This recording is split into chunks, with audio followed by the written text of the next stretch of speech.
Hey guys, welcome to season 7 of the Getting Into Good Troubles podcast. In this series, we will be diving deep into global inequalities to help us understand the world's troubles. Today, my teammates and I will be walking y'all through the crisis that is currently ongoing in Sudan. I'm Elise. I'm Holly. And I'm Lily. And let's dive into it. In Sudan, there's been terrible conflicts that's been happening for the past couple of years that has led to the proxy war. Through all this research, we've really been learning about what's truly happening to the women, the kids, the children, and all the things they've been put through, along with what their schools and homes look like right now. And honestly, it's really been interesting learning about the proxy war itself. And that's why we really want to have this podcast to help you guys better understand and allow ourselves to really understand the main conflict and what's truly happening. For this podcast, we really wanted to find somebody that had extra knowledge on the Sudan culture and all of their conflicts. So we decided to set up an interview with an expert, Amel Madali, who is really going to help us broaden our perspective on what's happening in Sudan right now. After our expert walks us more through what's fully happening, we'll be back into a deeper reflection with one another and to share with y'all. Sienna here. Before we dive into the interview, let's go through some images that help show what the crisis really looks like, so you can visualize throughout the podcast what the Sudanese citizens are experiencing. In this first photo, we can see a boy at the top of the hill looking down at a refugee camp near the Chad-Sudan border. This is a camp to which hundreds of families have had to flee since the conflicts. You can clearly see that the living conditions are far from ideal. Now direct your attention to this next photo, which shows the scarring this boy's left with after being attacked at a local market in El Fasher. This next photo shows a medical warehouse in Sudan that was destroyed, leaving people with an increased need for medical supplies. Finally, in this photo, residents of the UN base that provides shelter for about 40,000 people erupted in violence, leading the people to run for their lives. If you look closely, you can see some even running with valuables on their heads and backs. Okay, so we really just kind of wanted to have this meeting to be able to get some insights on someone who has a different perspective basically on the crisis happening in Sudan, so we can get multiple types of perspectives to help us better understand what's truly going on. Mm-hmm.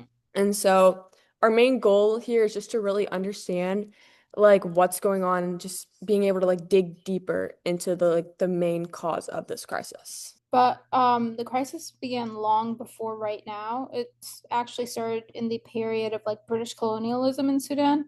So British colonization of Sudan had led to separation issues because originally the south of Sudan, which broke apart in 2011, was supposed to be a part of Kenya because they had sent missionaries over there to make them Christian, while the northern half of Sudan was Muslim and Arab, based on what they believed in their statements.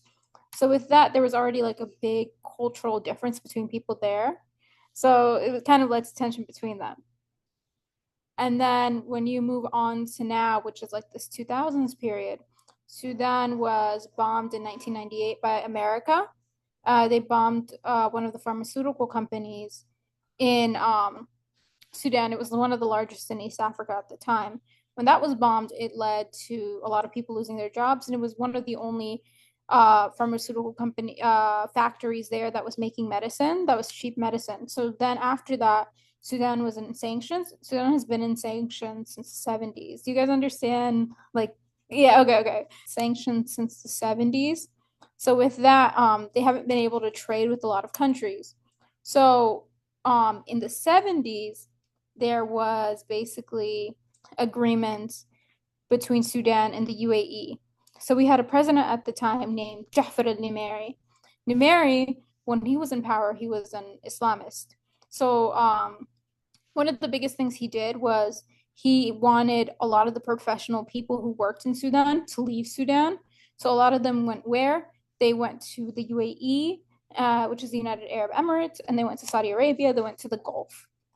The architect, Sudanese architect Ahmed Kamil, who was behind, or Kamal Ahmed, who was behind the UAE's building, Abu Dhabi, Dubai, etc. He was Sudanese, and they later gave him a role in the Ministry of Culture in the UAE. This is when the country was first being built out. So with that, after he had come into he came into power in the UAE. The UAE was doing well, stably, and the stability of the region was going up for the UAE specifically because it was tying in with a lot of the other countries and with the West, so America and Europe. Okay, so the UAE developed really good ties with America and Europe, while a lot of the other Middle Eastern countries, we know that the war in Iraq happened in the 2000s. We know that Libya had a war as well in 2011. So there was a lot of instability in the region. So the UAE was a sense of stability and a sense of trade and a trade partner between the US, Europe, and the Arab world. Like the background, so you can understand what's happening now and how the UAE is involved in what's going on in Sudan now. That already gives me such a bigger point of view on what people went through. And I was just wondering, like, how did the conflicts affect the citizens? 70s and 80s, due to us being under this dictatorship and this huge sanction from the US, a lot of Sudanese people left Sudan completely because they didn't want to live there and they wanted a better life for them and their kids. So that's why we saw a lot of Sudanese professionals, engineers, lawyers, doctors, they all left and they fled to a lot of these other countries because the country at the time was unstable. The true instability in Sudan began in like 1993 when a new president came into power. Sudan is actually known as one of the most politically unstable countries in Africa due to the fact that we just have had repeated coups d'etats since the very beginning of our time. So with that, what we've noticed is a lot of people lived under just lacking a better life. So like when they did work, as I said, there was the factory, there was 400 people working in that factory. That when that factory got bombed, 400 people some people lost their lives, other people lost their source of income. If you understand, yeah. Just did an interview with a lady from Al Fashir, which is a level 5 famine. So that is one of the areas that is in complete total famine, and it is in complete siege by the RSF, which are those enemy forces.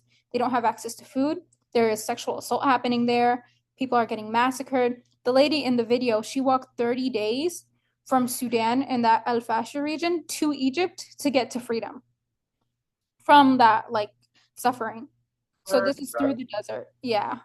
The RSF is also known as the Rapid Support Forces that have taken place in the brutal war with the Sudanese armed forces. Like speaking more, like we did a lot of research on the women and their experiences. Could you kind of dive into deeper of what the women are going through? So the women in Sudan are going through a lot of suffering because the issue with what's going on in Sudan is that children and women are the ones who are suffering most because they are the ones who are being used, like rape is being used as a weapon of war. And it's not just being used against women, it's used against young girls. And it's also being used against young boys and like children. So with that, what we are noticing is that women are specifically on the line for that. There is an increase in like sex slavery. So they will take women from Sudan and then sell them throughout other countries in Africa.